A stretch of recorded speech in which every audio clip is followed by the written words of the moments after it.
all of your favorite recipes. Simply Food. You should know by now that you're in for a treat. Simply Food. There's no other channel where you'd rather be. Simply Food. Seafood, pasta, cakes, and pies. Sing and laugh and even cry. Like and share and hit subscribe. Simply Food by TY.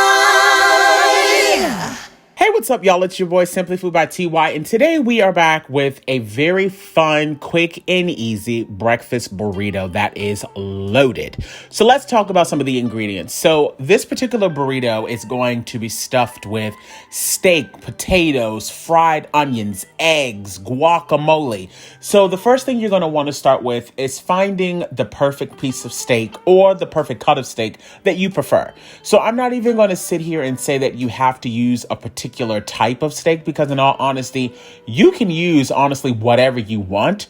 I would just suggest that you slice it nice and thin. You don't want big chunks. As you can see, I sliced this pretty thin, and this was a ribeye that I got that was on sale. So I sliced that all the way up, got that nice and prepared. And so now what I'm going to do is I'm going to get ready to go ahead and season it so that I can sit it to the side, let it marinate a bit while I work on the other ingredients.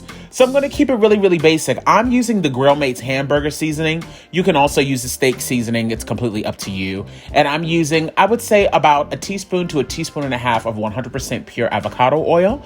I'm going to add in some onion powder, as well as some garlic powder. And then, like I said, if you want, you can use the steak seasoning. I use the hamburger seasoning because that's what I had on deck. In all honesty, there's not really a big difference between the hamburger and the steak seasoning. Truly, it really isn't when it comes to Grill Mates. And that's all that I'm going to use. I want to keep it very, very simple. I don't want it to be too over the top. If you want, you could also add in a little bit of Worcestershire sauce and maybe like a few dashes of A1, but you don't want it to be too overwhelming, because remember, there are multiple other things that we're going to be adding to this burrito. So you don't want it to just be an overwhelming taste of steak. Sit that to the side while we go ahead and work on our fried potatoes, honey. So I am only really preparing probably about maybe 1 or 2 burritos. So I cut about 2 russet potatoes, pretty large, and I diced them up. And now I'm going to do the same thing with my onions. I have about 1 large sweet Vidalia onion, and I'm just going to do it in slices. You can prepare your potatoes however you want, honestly. If you want it to be even quicker, you can also just go right to the frozen section and get those already pre-diced potatoes and just put them in the pan with some onions. It'll still do the same damn thing, honey. Don't get caught up in all of that. We're still going to stick with our avocado oil. This time I added in about a half a tablespoon. I really, really love this avocado oil because it has a high smoke point to it. So I can use that oil just like I would vegetable oil with no problems whatsoever. So now we're just going to season up our fried potatoes just like you would any other way. Now I'm going to tell you how I season mine, but if you have your favorite way to season up yours, feel free to do so. So I like to put onion powder, garlic powder, black pepper. I also like to use a little bit of seasoning salt as well. And then I'll use some paprika to add in a little bit of color. I actually like to keep mine very, very simplistic. I don't like to add a lot of seasoning to my potatoes. Sometimes I honestly will also just do salt and pepper. It kind of just depends on the day and how I choose to prepare them. But now we're going to let these fry up. You want to make sure that, once you get all of the seasonings mixed in, give it a good mix around and then let them fry up so that they get nice and crispy. If you're one of those people that unfortunately, you make your fried potatoes and they still come out hard as a brick, or, if you can't seem to get them just right, a little tip is, if you want, this isn't something that I do, but if you want, you could pre-boil your potatoes in some boiling water for, I would say, no more than 5 minutes. That's just enough to prep them to start to get soft. Fully drain them and then go ahead and add them to your pot.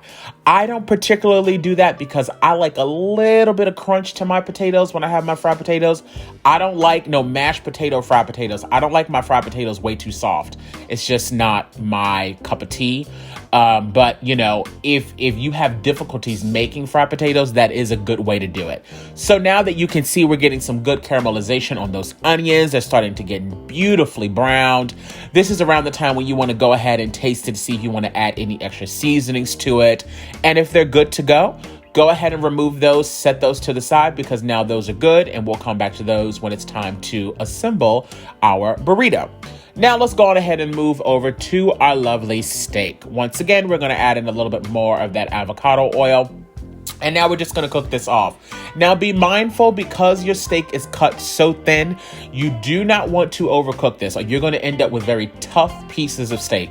This should not take you no more than, I would say, honestly, anywhere between 5 to 6 minutes. Let it saute. Of course, let it get nice and brown. You want to get some good coloring on it. I would say, to make sure that you do get good coloring on it, don't go in with your spatula or your spoon and, mix it around too much. Make sure that you get all of your pieces nice and flat like you see I'm doing right here. Once you do that, leave it alone. That way it can you see all those nice brown marks on the one side? That's what you want. If you go in and just keep mixing and mixing and mixing and mixing and mixing, you're never going to get that coloring on your steak the way you want it. So, I always suggest when you're cooking meats in general, especially like steak, you guys put it in a hot pan and let it cook on one side. Don't keep flipping and turning and flipping and turning, because you're never going to get that beautiful coloring on the searing, I should say, on your pieces of steak. Now that my steak is pretty much almost done, because like I said, these were sliced so thin that I'm not even going to have to sit here and cook these for much longer, to be honest. I'm really only letting it sit in there now so that I can get some coloring on the other side, but for the most part, this steak is done. So now that that's good to go, I'm going to sit that to the side. Any residual heat will also continue to cook it. So sit it to the side so that it doesn't become tough.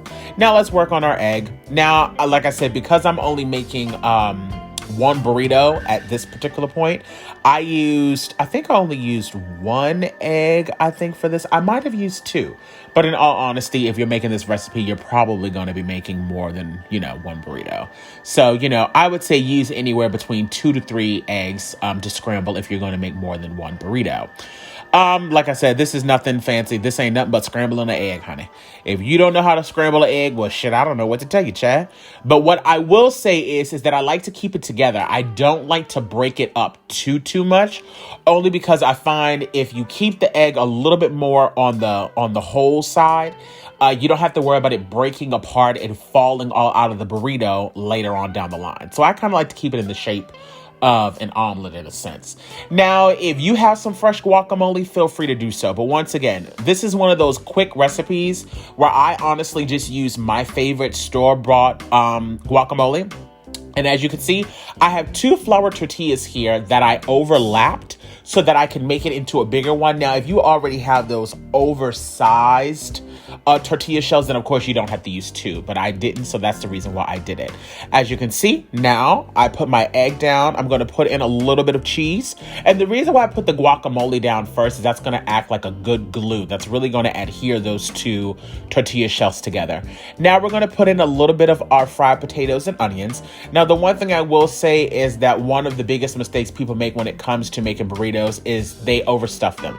It is extremely easy to overstuff a burrito because you're like, oh, I want to add more.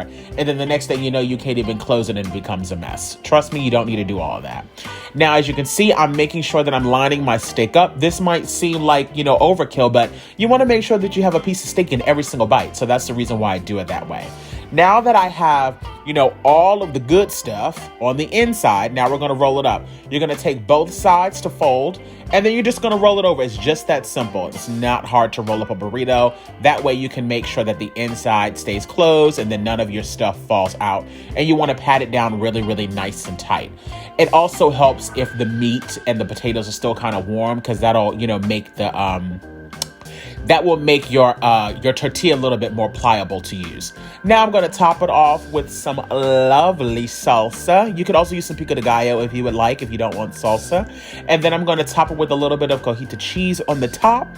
And then a little bit of cilantro. And honestly, you guys, that's it. That's my breakfast, my ultimate breakfast burrito. You got your steak, you got your fried potatoes and onions, you got your guacamole, you got your salsa. You got all of the good stuff to really get your day started. Like, this is the type of burrito you eat in the beginning of the day, or like perfect for like if you're having friends over for brunch. so bomb. But look, I want to thank you guys so much for tuning in today. If you enjoyed this recipe, please give me a thumbs up. If you're new to my channel, welcome to Simply Food by TY. If you're one of my returning subscribers, well, y'all babies know I love y'all so much. And as always, y'all babies stay cute and take care. Bye, y'all. See y'all soon.